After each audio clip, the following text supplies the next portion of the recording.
Let's look at that movie, Gods of Egypt, 2016. Firstly, that movie is pure Illuminati and pure Freemasonic.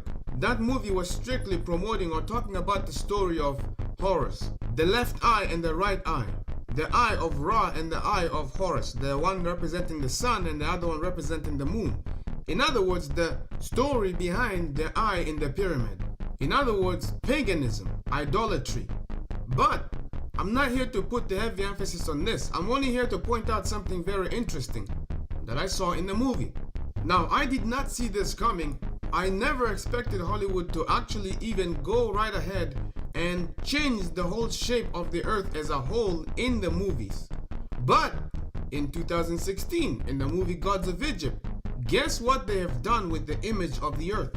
The traditional viewing of the ball earth, they changed it completely and they gave us a round, flat surface of an earth, a disc-like stationary earth, with the sun being very close to it. Traditionally, we have always been shown the ball earth orbiting a big, gigantic, enormous, godlike structure called the sun, which is highly viewed as one of the highest deities to worship. Again, it's just the sun, but it's paganism and occult practices. Watch this scenery. What you are seeing is Horus going to pray to his grandfather, Ra, the sun god. And as he prays at the altar of his grandfather, he asks for strength because he did not have his other eye. What had happened was his eyes were plucked out by his uncle Set.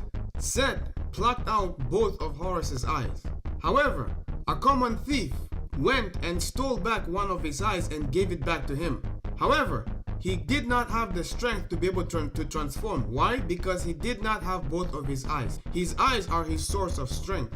Anyways, he goes to his grandfather's altar to pray to his grandfather, Ra, the sun god.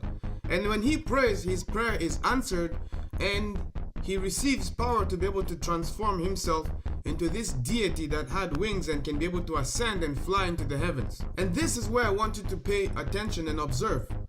He begins to ascend into the heavens. And as he is flying, you can see the earth behind him. As he is ascending higher and higher, you can see the earth more and more clearly. Now, normally, as one would watch any type of a movie where they have people leaving the earth, deep in your mind, you would be anticipating the point where you're going to start to see the traditional viewing of Earth's curvature where they would show you the ball. But in this case, they never did. Horus is still ascending into the heavens. He goes beyond the star constellations. And only upon ascending higher above the stars were they then able to view the earth clearly for what it is. And interestingly enough, you can see the sun clearly right there above the earth.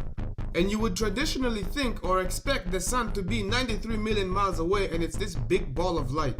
A big ball of light where the earth and other surrounding celestial bodies revolve around. But in this movie, you don't even see the other planets. You don't see the earth orbiting the sun. The sun is like a spotlight above the earth, and it's not very far away. Now, for those that are globular heads and have a difficult time understanding why people say the sun is close to the earth, here's what I'm going to share with you. Observe these footages that I'm showing you right now. What you are seeing is a balloon that has been sent up into the upper atmosphere with a camera. And that camera takes a good capture of the sun. Now, if you look at the sun, you can see the camera is pointing directly towards the sun and the balloon is well above the clouds. Observe the clouds which are beneath the sun. I want you to observe what you are seeing above the clouds. Now, if you carefully examine the clouds, what you will see is that there is a hot spot right above the clouds, but directly underneath the sun. The first thing I'm going to tell you is what you are seeing is impossible. What you are seeing, having a hot spot above the clouds underneath the sun, that hot spot is caused by the sun. This, ladies and gentlemen, is an impossible state if the sun is 93 million miles away. This is a state of globular impossibility. It does not work on the globe, because if the sun is 93 million miles away, then there would be more of an even distribution of heat across the surface of the object. However, hotspots should not be visible anywhere on Earth caused by the sun if the sun is 93 million miles away, yet you are seeing a hotspot above the clouds. In addition to this, if you look at the angles of the sun rays beaming through the clouds, that is impossible if the sun is 93 million miles away, because the sun cannot be able to cause that kind, or it should not be able to cause angles of sun rays beaming through the clouds in that formation. What should happen is that sun rays, if the sun is 93 million miles away, the sun rays beaming through the clouds should technically be parallel to one another if you have a distant sun that is 93 million miles away. But that is something for you to think about. Hollywood knows this very well, so Hollywood is going to play games with you. They'll put the truth right in front of you and tell you the sun is not 93 million miles away, the earth is not a spherical ball, and they'll put that right in the movies in such a way that you are going to look at that and you're going to say, it's just science fiction. I remembered learning from grade school all the way to high school, even through university, I learned that the earth is a ball, and so a ball that spins, a ball that is not stationary.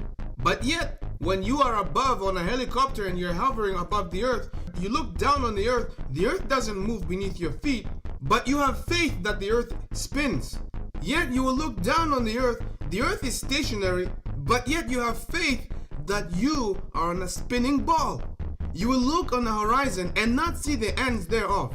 You will see that the horizon is always at your eye level, yet you have faith that the horizon bends and curves away from you, even though you are looking at the horizon and it is always at a vanishing point.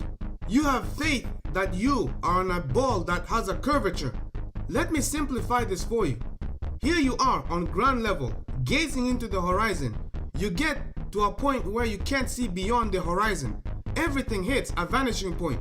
You have faith that the point of vanishing point which you are gazing at is in fact the point of curvature. However, when you ascend higher into the upper atmosphere, you notice that there is it never was the point of curvature. You could not see beyond that. Again, everything rises to the eye level, and every time it's always a line. And you can't see beyond that, but you have faith that you are on a ball with a curvature, and you have faith that because you can't see beyond a certain point, that point is the point of curvature. What I'm illustrating here, ladies and gentlemen, is it takes more faith to believe in this absurdity that you are on a ball. It takes more faith to actually believe that you are on a spinning ball that spins beyond Mach 1. This is the speed of sound.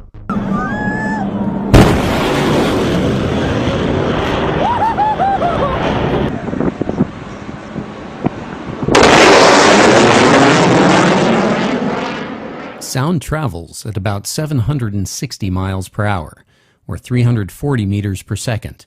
That's about 661 knots on an average day at sea level. Yet, the Earth supposedly moves beyond this speed. However, when one is inside a balloon and is flying in the upper atmosphere above ground, you can gaze down. People will all gaze down and see the Earth beneath their feet not moving at all. Yet, they have faith that the Earth is moving at 1,600 kilometers per hour. Yet, your senses tell you that the ground does not move.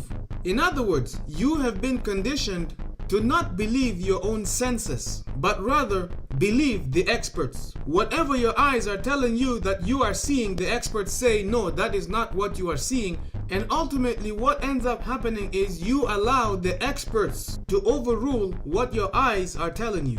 Hollywood will take all the jabs and throw them all at you. They will hit you with the truth. Then they'll hit you with another lie. Then they'll hit you with the truth. Once in a while, they'll throw in the truth right in front of you, to the point where you are just going to plainly look at that and you're going to say it's science fiction because it's just in a movie. And just so there's no confusion, Egypt is in northern Africa. When Horus was taking flight out from the earth, he was taking flight from Egypt, going all the way up above the earth to meet with his grandfather the sun god Ra. And once again, this is the earth and that is the sun. It's not 93 million miles away.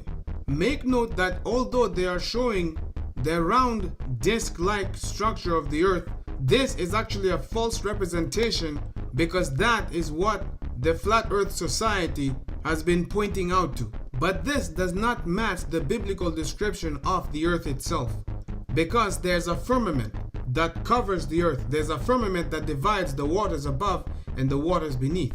The firmament is the vaulted dome of the earth. It is the tent of the earth itself. It is the tent which shelters the inhabitants of the earth. But of course, you will not expect to see that in any Hollywood movies, because Hollywood is going to give you half of the truth and not give you the other half, because that is how deception works. And all of this is to discredit the Flat Earth movement. This is because the Flat Earth movement will eventually point people to Scripture, to looking at the Bible.